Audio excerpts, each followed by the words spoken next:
Olá, o TH Entrevista dessa semana recebe o advogado Henrique Carvalho, que advoga 52 municípios alagoanos que estão na disputa pelo destino dos recursos dos precatórios do Fundo de Manutenção e Desenvolvimento do Ensino Fundamental e de Valorização do Magistério, o Fundef. Explica pra gente, Henrique, como é essa disputa? O que é que está acontecendo com essa verba? Por que é que não vai direto para a educação? Qual a dificuldade?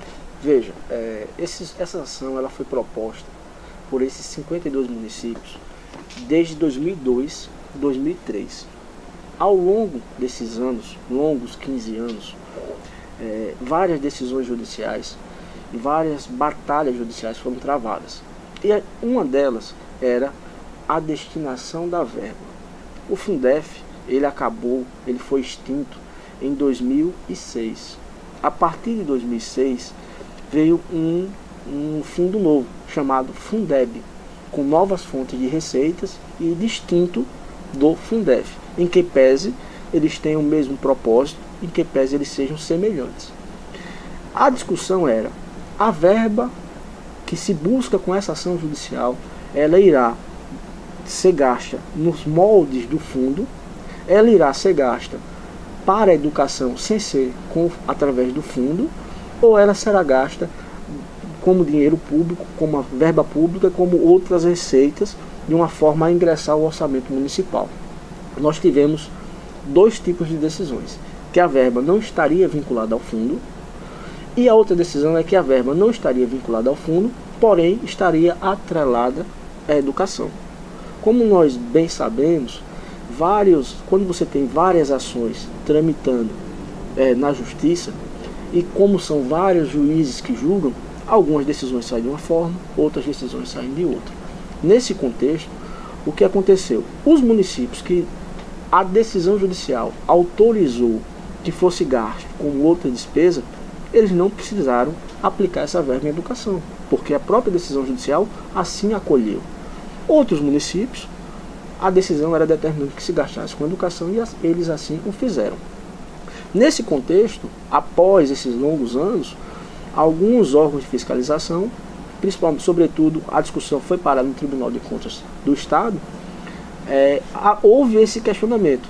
Essa verba deve ser gasta com educação e aplicada no Fundeb, em que pese a ação tenha sido promovida para recuperar uma verba do Fundef. Já há uma grande divergência.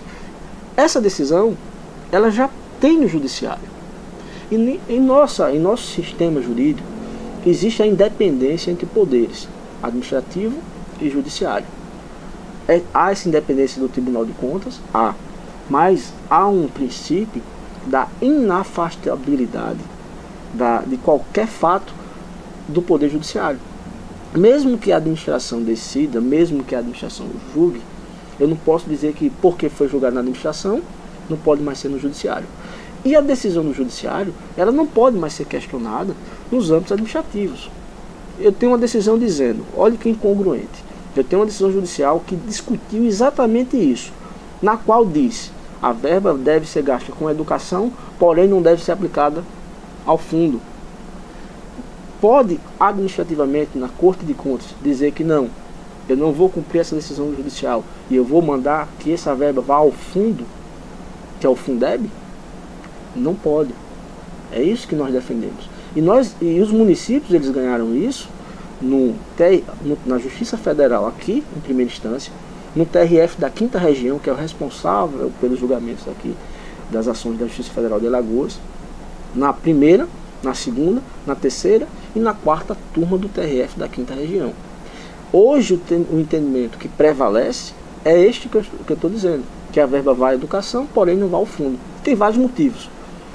Essas decisões do TRF, elas foram julgadas também no Superior Tribunal de Justiça, STJ, em Brasília, cujas duas turmas também decidiram que a verba é aplicada à educação, porém não ao fundo. O próprio STJ assim também já decidiu. Então, hoje o que se está discutindo, o que mais parece, é que essa discussão, ela impede, atrapalha que alguns municípios eles recebam a verba e apliquem na educação conforme a decisão judicial. E quem sai prejudicado com isso?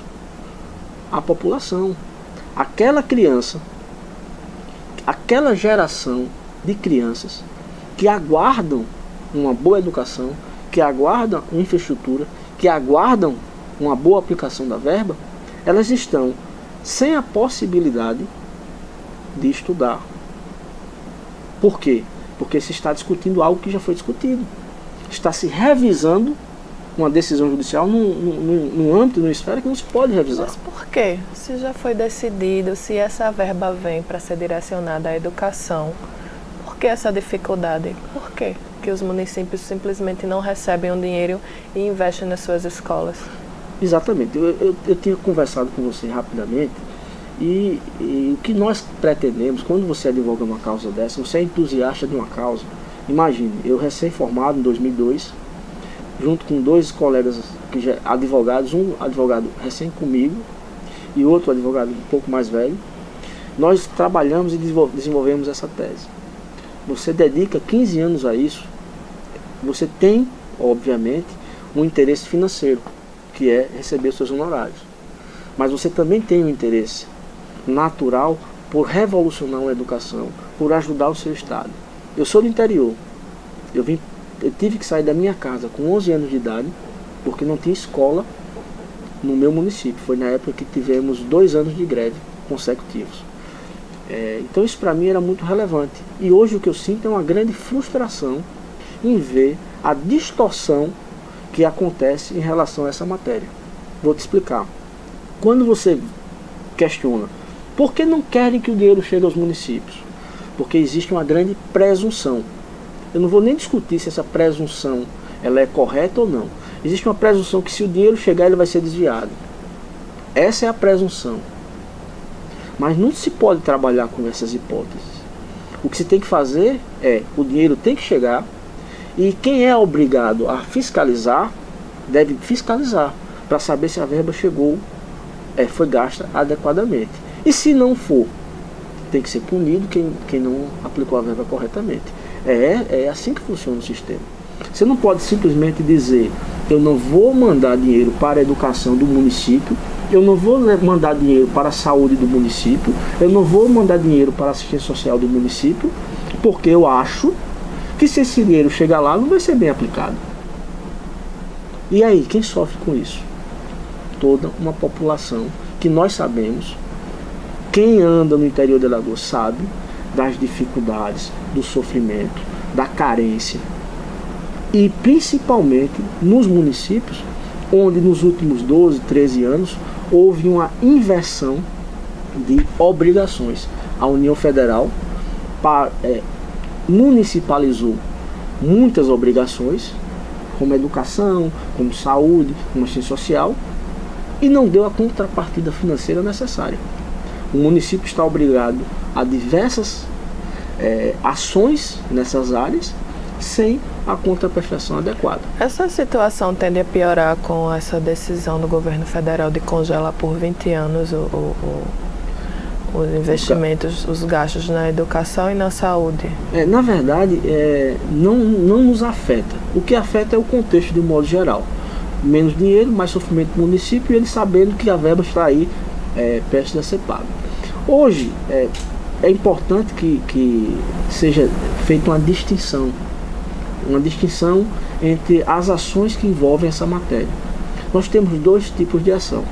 As ações que eu e meus colegas advogados propusemos, que é uma ação individual, uma ação que foi proposta município por município contra a União Federal, e nós temos uma ação que foi proposta pela AMA. O advogado achou a ação interessante que nós propusemos, colheu as nossas ideias, propôs uma ação através da AMA, Associação dos Municípios de Alagoas.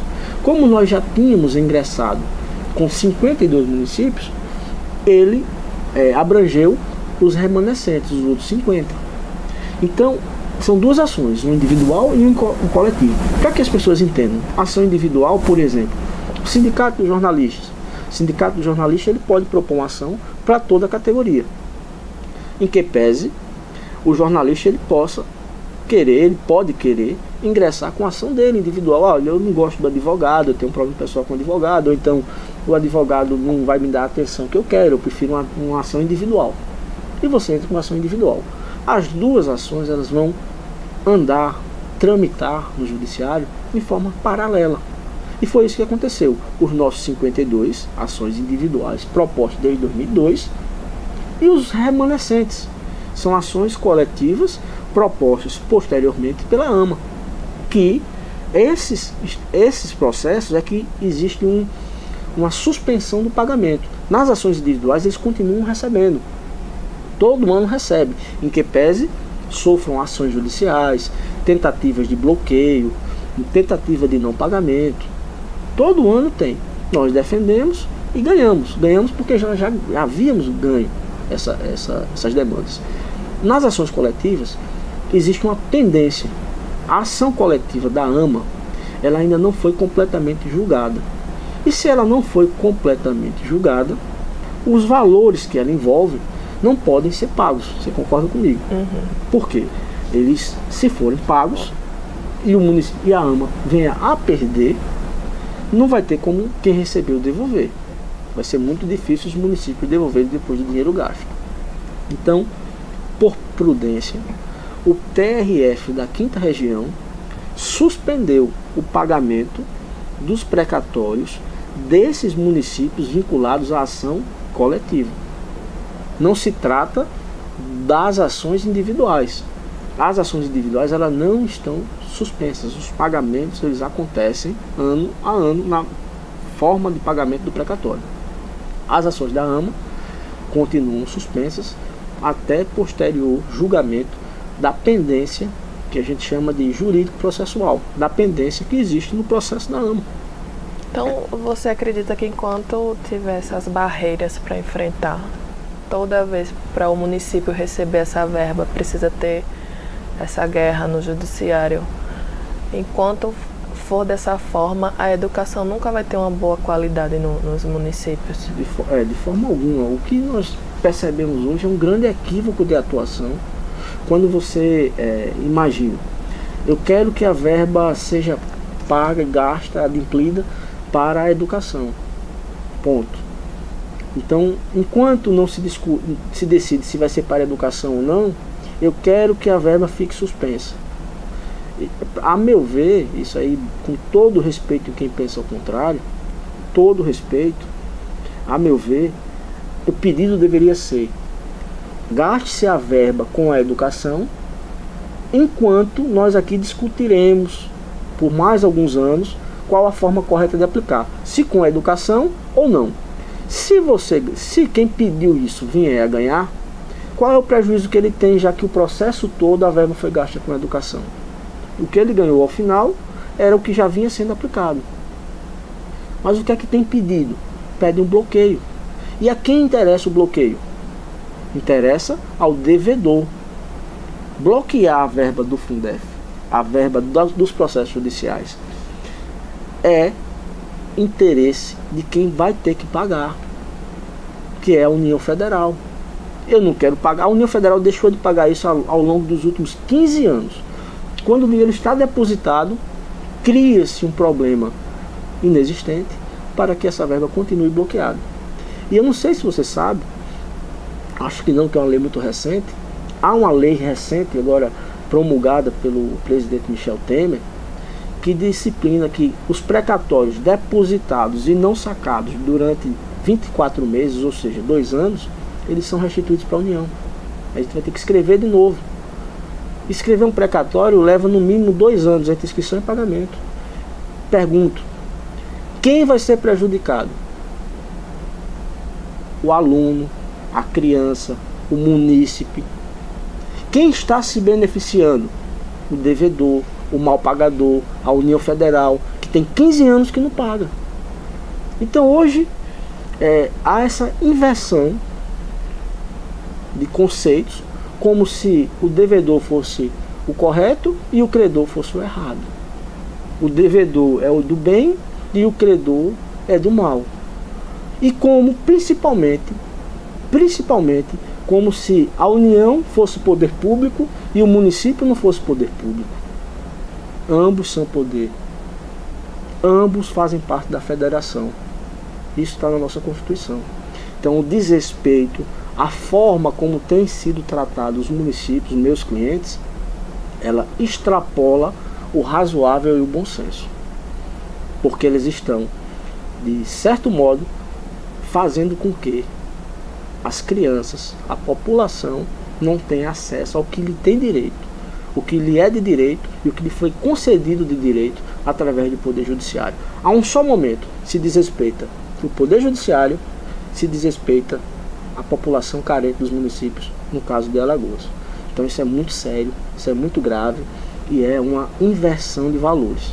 Você quer, Henrique, fazer algum último comentário sobre o assunto para os nossos telespectadores? O que é mais importante, o que as pessoas precisam entender, é que essas verbas, uma discussão que existe, muito interessante, sobre essa verba, é que há uma interação, uma ingerência de alguns órgãos, no sentido de não querer que os advogados recebam honorários advocativos nesses processos. Essa discussão, se o advogado tem ou não tem direito, ela já foi travada também no Poder Judiciário, aqui em Alagoas, no TRF daqui da região e no STJ. É uma coisa que eu costumo explicar. Quando você perde uma ação, quem perde, é natural que ela vá de encontro aos advogados que estão defendendo a ação, porque é uma forma de enfraquecer o cliente. É como eu costumo explicar para que as pessoas que não têm contato com o judiciário compreendam. Imagina uma ação de direito de família. Imagina uma mãe com 2, 3 filhos e que se divorciou e que precisa da pensão alimentícia para os filhos. Essa mãe, ela precisa de um advogado. O advogado propõe a ação. O advogado trabalha 2, 3, 4, 5, 6 anos para ganhar o direito aos alimentos. E muitas vezes demora mais que isso. É justo que o advogado que ganhou a ação receba seus honorários?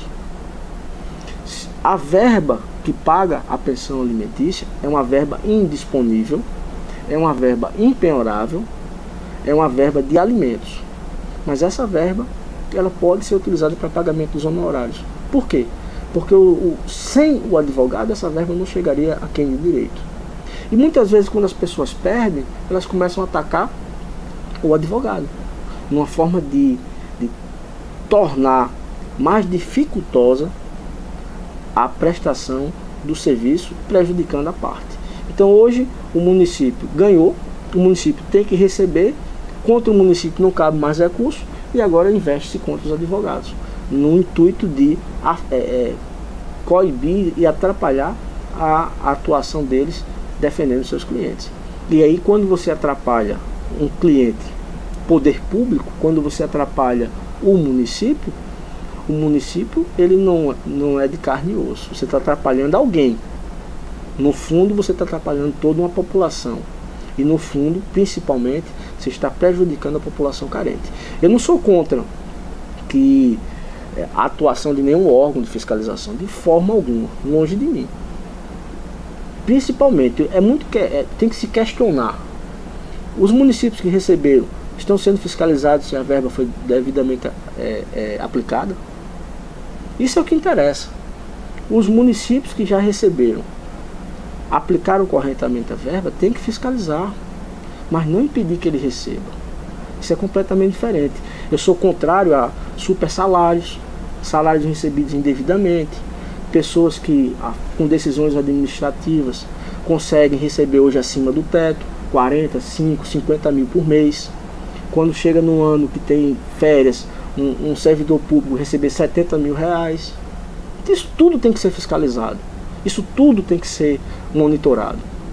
Agora, um advogado trabalhar seus 15 anos, trazer para o município 80% de uma verba que ele não sabia nem que existia, receber seus 20% que tem previsão legal. A lei diz que o advogado pode cobrar 20%, eu não estou cobrando mais do que 20%. Atuei esse período todo sem nenhuma contraprestação, porque não podia, tirando do bolso para viajar, para defender e para ganhar. Agora vem questionar se nós podemos ou não podemos receber. Por quê? Porque se nós não pudermos receber mais verba municipal, promovida por uma ação judicial, ninguém advoga mais para o município. E aí, quem ficou enfraquecido? Não é o município, é a população. Temos também hoje, que é completamente a realidade completamente distinta da realidade de 2002, 2003. Nós hoje temos procuradores municipais, temos uma procuradoria concursada, uma procuradoria capaz. Nem todos os municípios estão organizados sob essa perspectiva, há necessidade de fazer concurso. Mas em 2002 não era assim. Em 2003 não era assim. E mesmo que fosse, mesmo que tivéssemos procuradores, nós sabemos que existem ações que são específicas, ações que dependem da especialidade de cada um. Nem todo mundo sabe tudo. E mesmo sendo da minha especialidade, algumas ações eu não tenho conhecimento. Então eu não posso exigir que uma pessoa faça alguma ação sem que ela ainda tenha tido acesso àquela ação. E eu lhe pergunto, se eu tenho acesso à ação, se eu fiz a ação, se eu escrevi a ação, eu tenho como fazer e promover a demanda. Se o município não tem, também procuradoria, e se o município não tem a especialidade daquela ação que eu estou desenvolvendo. Tanto é que dos 52 municípios que ingressamos aqui, ganhamos todos, não perdemos nenhum. Isso há 15 anos. Há uma especialidade, há uma especialização, há uma dedicação de uma carreira jurídica sobre isso. O interessante é que nem a imprensa, vocês estão me ouvindo, a gente está conversando, mas eu não fui chamado em nenhum desses órgãos de fiscalização, nem sequer para me pronunciar. Existem fóruns que discutem essa matéria, nunca fui nem sequer abordado para explicar e demonstrar todas essas decisões judiciais. Há também algo muito interessante, você tem vários processos dessa natureza. Então é comum, é natural que você tenha algumas decisões que são contrárias ao que eu defendo. Tanto é que nós recorremos. Nós temos uma decisão contrária de 2014. Alguns órgãos só utilizam essa jurisprudência de 2014, ignorando uma jurisprudência que já foi reformada, ignorando todas as posteriores que foram favoráveis, como se fosse uma jurisprudência de conveniência para defender uma tese. Isso não é permitido quando se está tratando de uma verba que vai para a educação e está prejudicando crianças. Vamos torcer então, né, para que a dificuldade para essa verba chegar nos municípios diminua, né, que os municípios continuem conseguindo vencer, né, essa disputa. E que as crianças não sejam prejudicadas, que os nossos alagoaninhos tenham uma boa educação, né? Porque investimento em educação é investir no futuro do país. Pois é, o que eu espero é que realmente a verba chegue, que a verba seja bem fiscalizada, bem aplicada, com a decisão, conforme a decisão judicial que aqui determinou o pagamento. Isso é o que nós defendemos. Respeite-se o judiciário, respeite-se a população e fiscalize. A única forma que você tem de ajudar é fiscalizando a aplicação, mas fiscalizando com vigor. É isso que nós pretendemos. Obrigada, Henrique. Esse foi o TH Entrevista dessa semana. Até a próxima.